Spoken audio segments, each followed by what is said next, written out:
Ahoy, jak se máš? Hello everybody, my name is Tom and I know Mr. Ronald from Uganda, and he does interesting project in Africa about tree planting. So Mr. Ronald, where did you get the inspiration for this idea? Oh, well, I first of all, I did my first degree in environment management, and that's where I got the inspiration to work towards the conservation of environment, not only in Uganda but Africa at large. So that's why I came up with a school trip to help restore the degraded environment and also fight climate change in Uganda. Is deforestation problem in Uganda? Oh yeah, it's a very big problem in Uganda. Every year we lose almost 300 hectares of forested land in Uganda, and actually the experts are saying that if deforestation continues at this rate, by 2050 we'll be having no forests in Uganda. So deforestation is quite a big problem in Uganda. And also, given the fact that lots of people use firewood for cooking, the price of electricity is still high. So deforestation is quite a big problem in the country. What do you do against this deforestation? Tell me something about your projects.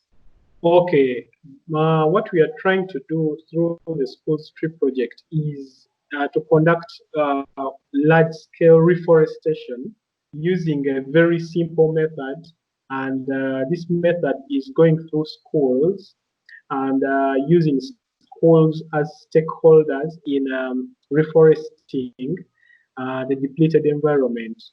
So we teach children about climate change so that they are well aware of the importance of trees, and also we empower them to take up action against climate change through tree planting. We plant a variety of trees, but basically we concentrate more on trees that can play a multi-purpose that are multi-purpose in general. We plant basically fruit trees, including jackfruit, mangoes, oranges, and also some hardwood like movule, musizi, motuba, to mention but a few. So we mix both fruit trees and hardwood trees to come up with big forests in future. That sounds great. And when you with schools grow up some trees from nursery, where do you plant them? We plant them. First of all, we give first priority to the schools that raise the nursery beds, the tree nurseries, and then the remaining trees are planted in the community, on the boundaries of gardens and on the streets and everywhere where trees are needed. We basically plant them on the outskirts of major towns.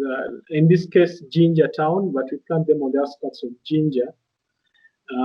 We give them to the communities to do the planting, and also to the women out there, to the politicians, and very many people get engaged in this tree planting within the communities. Can you tell us some numbers? How many schools is involved in your project? And how many trees did you plant this year, maybe, as an example? This year alone, we've reached 45 schools within Jinja town. And so far, we've planted over 1,560 trees that have been transplanted, and then we also still have a very big number in the nurseries. Because since the lockdown caught us unaware, we still have a large number still in the nurseries. Yes, the coronavirus is a big challenge for everybody, but especially in Uganda. How does it look like now? Uh, do schools work again or not? Of course, the lockdown and the coronavirus pandemic affected us a lot. Though we've not lost any person in Uganda, we still have about 1,600 infections going on, but the schools are currently closed until the situation cools down. So it's still we are still undergoing partial lockdown. Businesses are just trying to reopen again. Hopefully, the schools can be open at the end of next month. But the situation is generally returning to normal. But overall, we've not lost any person, though economically it's impacting on the country due to the format of the lockdown. Mm-hmm. Yes, and also to the organization. Okay. I've been to Uganda as a volunteer in your program, and I recommend it to everybody because it's a great experience, not only planting trees, but staying in communities and exploring the nature around Jinja. So can you tell us what is interesting about the nature near Jinja district? Oh, Jinja is one of those cities that someone should visit before before they leave this world, because it's a very interesting city. First of all, it's not highly populated. It's very sparsely populated, not and then we have people who are very friendly. People are very hospitable. They are friendly to everyone. They keep their smiles on their faces. And also, we have a lot of natural resources like the River Nile, the longest river in Africa. It starts in Jinja. It has its source in Jinja. It's close to Lake Victoria, which is the second biggest freshwater lake in the world.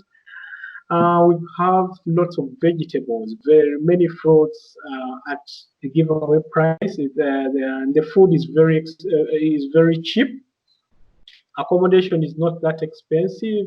Generally, Jinja Town is one of those few tourist destinations that anyone needs to visit in their lifetime. Yeah, it sounds great, and it was a great experience.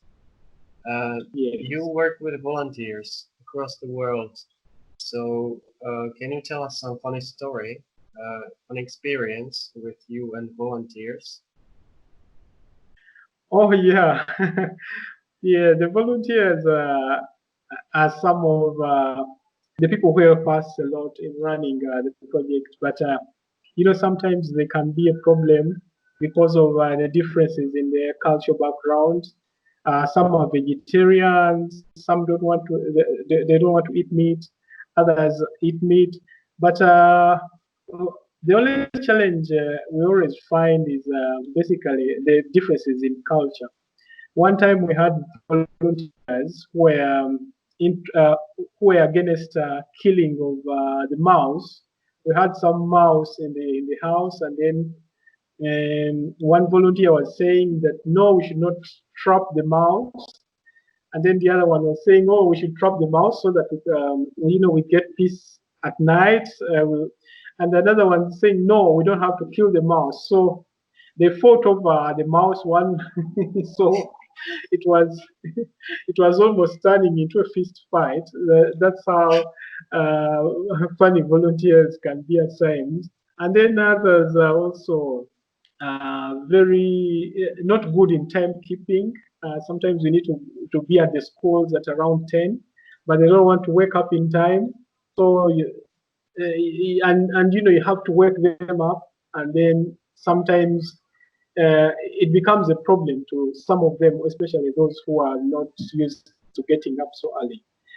But basically, overall, it's an interesting time with the volunteers.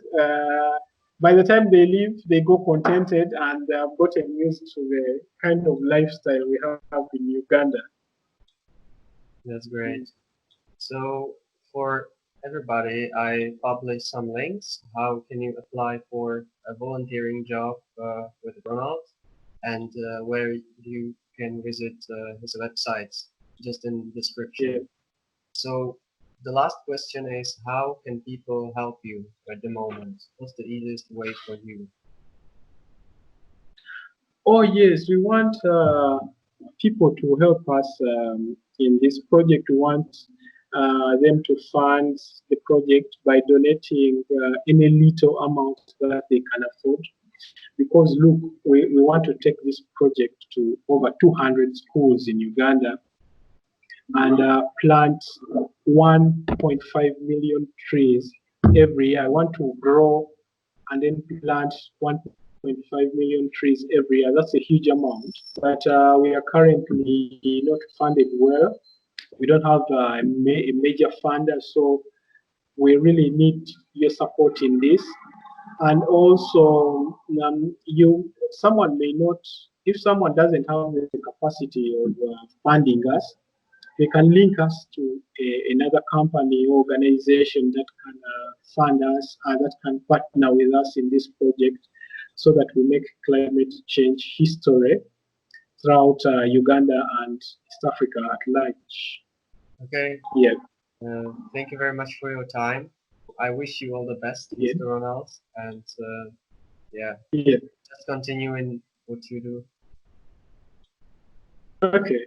Oh, thank you very much, Thomas. Thank you very much. I really appreciate all the efforts that you're putting in to make this a reality. Okay. Goodbye. Goodbye. Takže tohle jsou čapaty. Do tohohle čapaty dali zelí a do tohohle dali uvařený špagety a teď to budou smažit.